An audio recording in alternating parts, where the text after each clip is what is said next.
طالبانو او پاکستان د تورخم او ډیورن پر سر د یو بل کومې مهمې خبرې ومنلې. سلام ستړي مشئ، وخت مو بخیر. په مکړی د نن ورځې تازه او مهم خبر ته. په چترال کې جګړه د ټي ټي پي ډرامه او د تورخم بندول د ځینو هغو اهدافو لپاره و چې د تورخم دروازې په بیرته پرانیستو پاکستان ترلاسه کړي دي.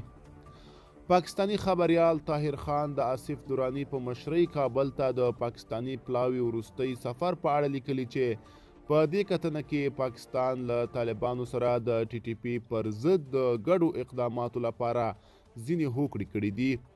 د نوموړي په وینا افغان طالبان له خپل لوري د دغې ډلې پر ضد په عمل کې د اقداماتو، عملیاتو او عایداتي سرچینو بندولو بشپړ ډاډ ورکړی، خو لا یې ټول جزئیات نه دي څرګند شوي. د دې هوکړې بله برخه د ډیورن کرښې په اوږدو کې د امنیتي او استخباراتي معلوماتو شریکول دي.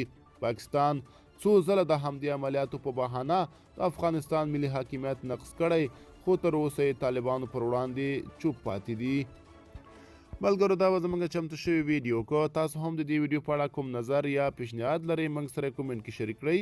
تر بیا ښه وخت، ښې چارې.